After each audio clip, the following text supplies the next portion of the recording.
कैसे हैं आप सब लोग। आज हम पढ़ने वाले हैं केमिकल बॉन्डिंग के बारे में।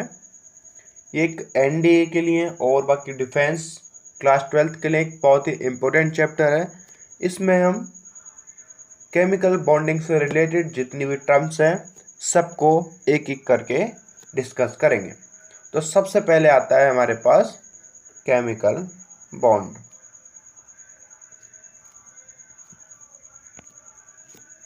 केमिकल बॉन्ड होता क्या है? The attractive force which holds various constituent particles together in different chemical species, यानी कि एटम्स और मॉलिक्यूल्स के बीच में जो एक अट्रैक्टिव फोर्स होती है वही हम बोलते हैं केमिकल बॉन्ड। क्या होता है? अट्रैक्टिव फोर्स जो हमारी होती है उसी को हम केमिकल बॉन्ड बोलते हैं। फिर नेक्स्ट आता है हमारे पास वैलेंसी। आप में से बहुत सारे लोगों ने इसका नाम जरूर सुना होगा। वैलेंसी क्या है? वैलेंसी एक कैपेसिटी है फॉर्मेशन ऑफ बॉन्ड के लिए। ठीक है, कोई एलिमेंट्स कितने बॉन्ड्स बना सकता है इसको हम बोलते हैं कैपेसिटी ऑफ दैट एलिमेंट। ठीक है, या फिर वैलेंसी ऑफ दैट एलिमेंट। ठीक है, capacity of element to form chemical bonds. ठीक है, वैलेंसी एक डिसाइड करता है कि जिस एलिमेंट के हम वैलेंसी निकाल रहे हैं उससे कितने एटम्स और जुड़ सकते हैं। ठीक है, कितने एलिमेंट्स और जुड़ सकते हैं। जैसे कि कार्बन की वैलेंसी होती है 4 एंड हाइड्रोजन की वैलेंसी होती है 1, यानी कि एक कार्बन से 4 हाइड्रोजन जुड़ सकते हैं। ठीक है, इसको करते हैं हम।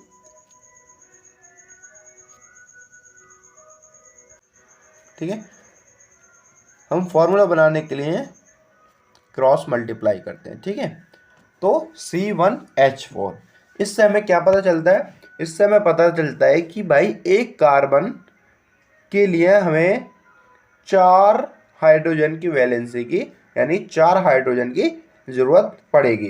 तो इससे क्या हुआ कि हमें पता चल गया भाई कार्बन की जो वैलेंसी है वो 4 है, क्योंकि उसे अपना ऑक्टेट पूरा करने के लिए 4 इलेक्ट्रॉन्स की ज़रूरत पड़ रही है।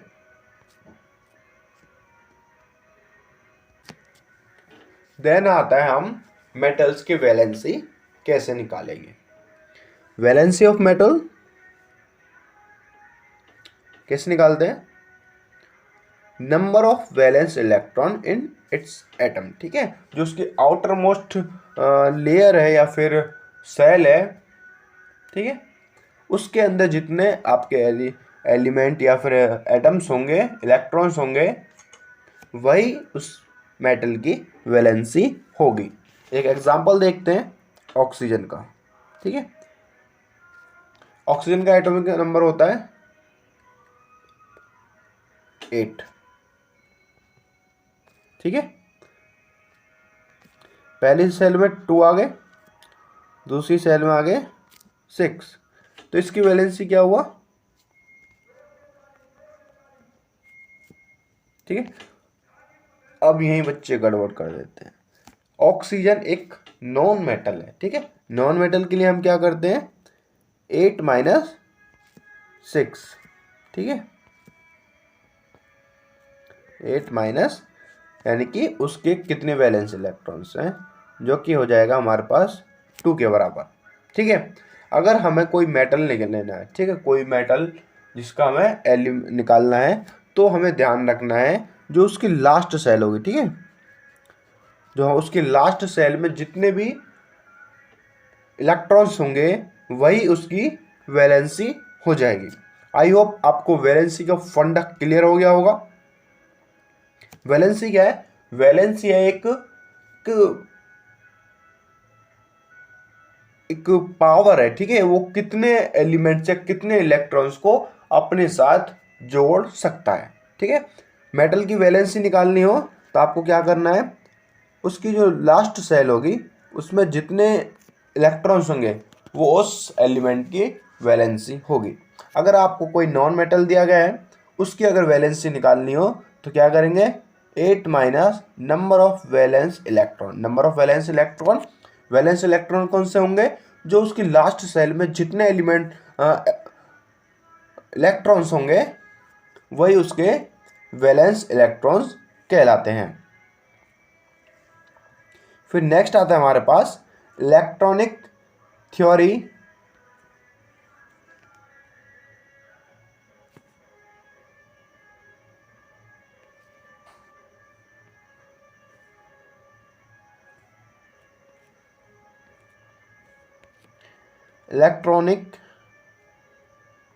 थ्योरी ऑफ केमिकल बॉन्डिंग और ऑक्टेट रूल। जिस रूल के हिसाब से हम वैलेंसी हमारी पूरी होती है, हमारा केमिकल फॉर्मूला बनता है, केमिकल रिएक्शंस होती हैं, केमिकल इक्वेशन बनाई जाती हैं, वो क्या होता है, वो होता है हमारे पास ऑक्टेट रूल। ठीक है, ऑक्टेट रूल बेसिकली क्या कहता है कि कोई भी एलिमेंट्स है, ठीक है, वो एक स्टेबल स्टेट को अचीव करने के लिए या तो शेयरिंग करेगा या लॉस्ट करेगा या फिर कंबाइन करेगा इलेक्ट्रॉन्स को दूसरे एलिमेंट के साथ, जिससे कि वो एक नोवल गैस कॉन्फ़िगरेशन प्राप्त कर सके। ठीक है, according to this theory atoms can combine either by transfer of electron from one atom to another. ठीक है, या तो वो ट्रांसफर करे एक एटम से दूसरे एटम्स में, जैसे आयंस ट्रांसफर होते हैं, या फिर शेयरिंग ऑफ वैलेंस इलेक्ट्रॉन, जैसे कि हाइड्रोकार्बन्स में होता है, वैलेंस इलेक्ट्रॉन्स की शेयरिंग से वो क्या करे, ऑक्टेट और स्टेबल कॉन्फ़िगरेशन को प्राप्त करने की वो कोशिश करता है। ठीक है, वो चाहता है कि भाई मैं स्टेबल रहूं। हर कोई चाहता है अपनी ज़िंदगी में एक स्टेबिलिटी, कि हाँ भाई लाइक अगर मैं खुश हूँ तो मैं खुश रहूँ। इसी तरीके से ये कोई भी एलिमेंट चाहता है कि वो स्टेबल रहे। ठीक है, तो वो क्या करता है, वो नोबल गैसेस कॉन्फ़िगरेशन प्राप्त करने की कोशिश करता है। ठीक है, यानी कि जो उसके जो लास्ट सेल हो उसमें उसके पास 8 इलेक्ट्रॉन्स हों। ठीक है, बेसिकली जो नोबल गैस कॉन्फ़िगरेशन क्या है, जो लास्ट सेल है किसी भी एलिमेंट की, उसमें अगर वो पूरे कर रहा है, ठीक है, उसके पास अगर 8 है लास्ट सेल में, उसके पास अगर 8 इलेक्ट्रॉन्स हैं, देन वो स्टेबल कॉन्फ़िगरेशन की स्टेट में है। फिर आता है हमारे पास chemical bonds. Chemical bonds 3 types के होते हैं, ionic bond, covalent bond and coordinate bond.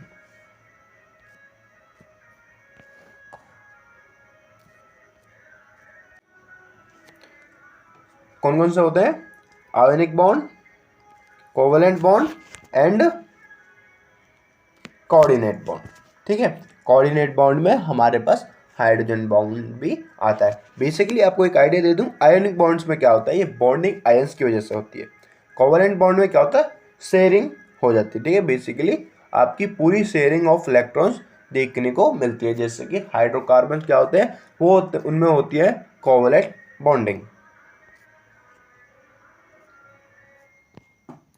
तो सबसे पहले डिस्कस करते हैं आयोनिक बॉन्डिंग, और इनको बोला जाता है इलेक्ट्रोवैलेंट बॉन्डिंग। ठीक है, इलेक्ट्रोवैलेंट बॉन्ड भी हम इनको कंसीडर या फिर कहा जाता है। This types of bonds are formed by transfer of electrons. ठीक है, किसकी वजह से बनता है, transfer of electrons from one atoms to another atom. ठीक है, एक एटम से दूसरे एटम में जब इलेक्ट्रॉन्स का ट्रांसफ़र होता है, देन वहाँ पर हमारे पास आयोनिक बॉन्डिंग देखने को मिलती है। Ionic bonds is formed between most electropositive elements like metals and most electronegative elements like non metal.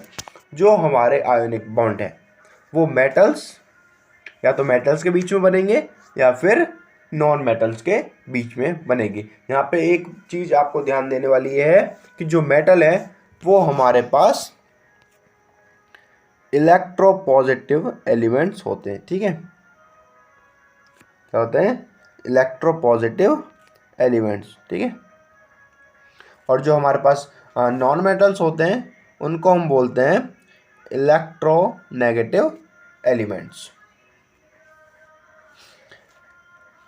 फिर नेक्स्ट आता है नंबर ऑफ इलेक्ट्रॉन लॉस्ट और taken up by the element is called electrovalency. आपसे question पूछ लिया जाता है कि इलेक्ट्रोवैलेंसी क्या है। किसी एलिमेंट्स के द्वारा जितने इलेक्ट्रॉन्स उसने लॉस्ट करे हैं या फिर उसने लिए हैं, ठीक है, या तो उसने दिए हैं या फिर लिए हैं, उसकी वही चीज उसकी इलेक्ट्रोवैलेंसी कहलाई जाती है। Electropositive elements form cations by losing electrons, यानी कि जो मेटल्स हैं, इलेक्ट्रोपॉजिटिव एलिमेंट्स कौन से होते हैं? Metals form cation by losing electron and electronegative elements. Electronegative elements कौन से होते हैं? ये होते हैं हमारे पास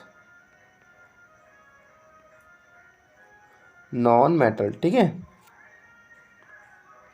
और जो हमारे पास इलेक्ट्रोपॉजिटिव एलिमेंट्स कौन से होते हैं? इलेक्ट्रोपॉजिटिव एलिमेंट्स होते हैं हमारे पास मेटल्स, ठीक है, होते हैं मेटल्स।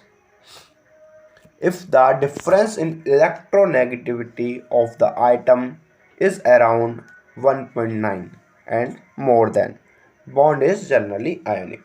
अगर आपकी इलेक्ट्रोनेगेटिविटी 1.9 से ज़्यादा है, ठीक है, 1.9 से ज़्यादा है तो वो जनरली आयोनिक इन नेचर होते हैं, ठीक है। क्या होगा? वो आयोनिक होंगे, ठीक है। वो जिस भी एलिमेंट की जो इलेक्ट्रोनेगेटिविटी अगर वो 1.9 से ऊपर है तो वो आयोनिक एलिमेंट होगा या फिर आयोनिक बॉन्डिंग उसके अंदर देखने को मिलेगी।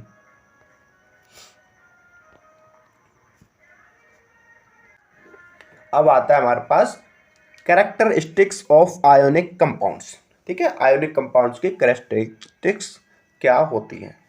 सबसे पहले हम देख सकते हैं ionic compounds are crystalline in nature, ठीक है। जो आयोनिक कंपाउंड होते हैं वो क्रिस्टलाइन इन नेचर होते हैं। आयोनिक कंपाउंड हार्ड होते हैं और ब्रिटल होते हैं।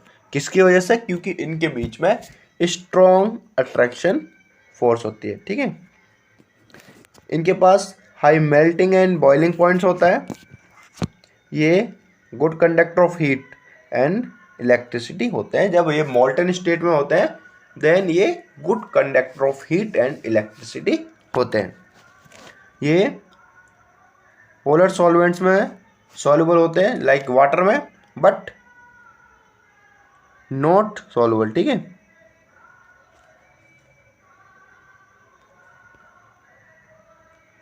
insoluble in non-polar solvents like CCl4, C6H6. Ionic compounds form ions in solution, ठीक है। आयोनिक कंपाउंड आयंस फॉर्म करता है सॉल्यूशन में। आपको एक चीज़ ध्यान रखनी है कि आपकी जब भी इलेक्ट्रिसिटी कंडक्ट हो रही है तो वो क्या होता है कि वो आयंस के थ्रू कंडक्ट हो रही होती है। तो आयोनिक कंपाउंड्स सॉल्यूशन में क्या करता है? आयंस फॉर्म करता है। आयंस फॉर्म करेगा तो वो इलेक्ट्रिसिटी कंडक्ट करेगा। आयोनिक कंपाउंड्स में जो बॉन्ड होता है वो होता है हमारे पास non rigid and non directional, ठीक है। यानी कि ये आइसोमेरिज्म शो नहीं करते। आयोनिक कंपाउंड्स आपको ध्यान रखना है आइसोमेरिज्म, ठीक है, आइसोमेरिज्म शो नहीं करते। बहुत इंपॉर्टेंट है एक वर्ड, ठीक है। आइसोमेरिज्म शो नहीं करते हैं।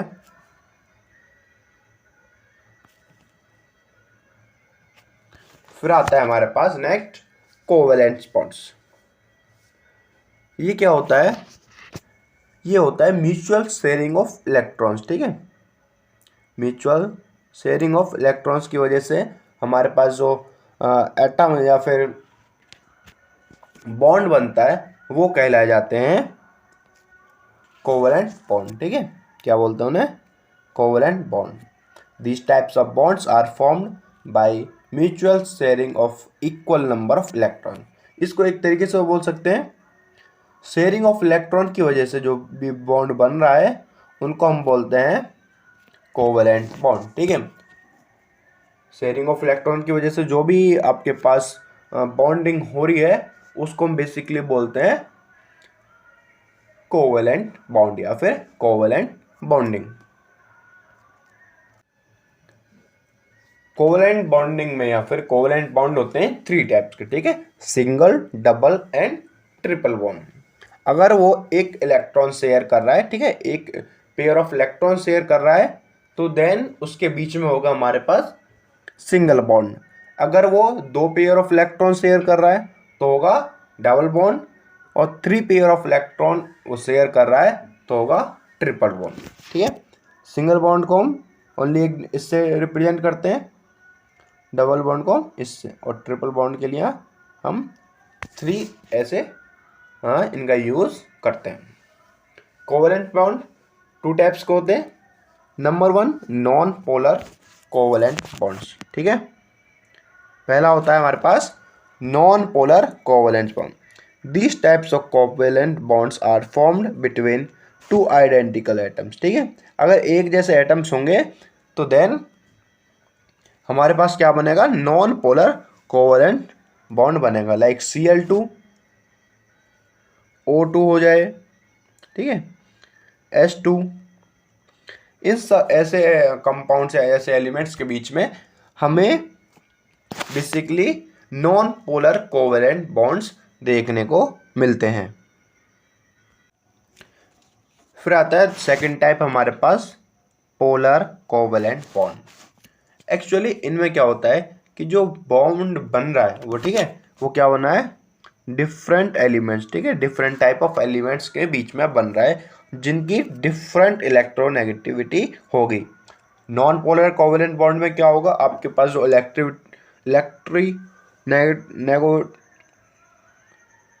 इलेक्ट्रोनेगेटिविटी है वो सेम होगी, और पोलर कोवेलेंट बॉन्ड में आपके पास डिफरेंट देखने को मिलती है। इसका एग्जांपल देख लेते हैं, जैसे कि HBr, HCl यानी कि हाइड्रोक्लोरिक एसिड, ETC। इसके और भी एग्जांपल हो सकते हैं। आगे आता है कैरेक्टरिस्टिक्स ऑफ कोवेलेंट कंपाउंड, ठीक है। कोवेलेंट कंपाउंड की कैरेक्टरिस्टिक, जनरली कोवेलेंट कंपाउंड होते हैं गैसेस, ठीक है, और लिक्विड, बट हर जगह की तरह यहाँ पे भी कुछ एक्सेप्शन है, और कुछ कंपाउंड्स हमारे पास सॉफ्ट सॉलिड्स होते हैं, यानी कि जनरली मेनली जो होगा वो गैस होंगे या फिर लिक्विड्स होंगे, बट कुछ सॉलिड भी हो सकते हैं। ये these compounds are slightly soluble in water, but ठीक है, ये थोड़े बहुत पानी में सॉल्युबल होते हैं, but highly soluble in organic solvent, ठीक है। ऑर्गेनिक सॉल्वेंट्स में ये बहुत ज़्यादा सॉल्युबल होते हैं, such as alcohol, ether, ETC। Alcohol and ether क्या है, हमारे पास ऑर्गेनिक सॉल्वेंट हैं, ठीक है। ऑर्गेनिक सॉल्वेंट में कोवेलेंट कंपाउंड आसानी से घुल जाते हैं। ये बैड कंडक्टर ऑफ इलेक्ट्रिसिटी होते हैं, ठीक है, एंड हीट होते हैं, बिकॉज इनके पास आयंस नहीं हो सकते होते हैं, ठीक है। जिनके पास आयंस नहीं होंगे वो बैड कंडक्टर ऑफ इलेक्ट्रिसिटी होंगे। इनके पास आयंस नहीं है, इसकी वजह से ये बैड कंडक्टर ऑफ इलेक्ट्रिसिटी होते हैं। इनका relatively low melting and boiling point भी होता है, ठीक है। इनके पास इनका जो मेल्टिंग एंड बॉइलिंग पॉइंट है आयोनिक कंपाउंड के मुकाबले थोड़ा लो होता है, ठीक है। क्या होता है ये, लेकिन इस बार भी इनके पास कुछ एक्सेप्शन है, आल्सो लाइक डायमंड, सिलिका, कॉल्बोरेंडम, ठीक है। ये इन कंपाउंड्स के कोवेलेंट कंपाउंड है, बट इनके जो मेल्टिंग एंड बॉइलिंग पॉइंट है बहुत ज़्यादा हाई होता है। हमें पता है भी जो डायमंड है वो हमारे पास एक सबसे हार्ड सब्सटेंस है, ठीक है। क्या है, सबसे हार्ड सब्सटेंस है। They are more volatile than ionic solid, ठीक है। ये ज़्यादा वोलेटाइल होते हैं, ठीक है, ज़्यादा रिएक्टिव होते हैं आयोनिक कंपाउंड के मुकाबले। इनके पास हाई वेपर प्रेशर होगा, ये रिगिड होंगे, एंड आइसोमेरिज्म शो करते हैं। ठीक है, कोवेलेंट कंपाउंड आपके पास आइसोमेरिज्म शो करेंगे एंड आयोनिक कंपाउंड्स आपके आइसोमेरिज्म शो नहीं करते। आई होप आपको वीडियो अच्छी लगी होगी। अगर वीडियो अच्छी लगी है तो चैनल को सब्सक्राइब करें, लाइक करें एंड शेयर करें।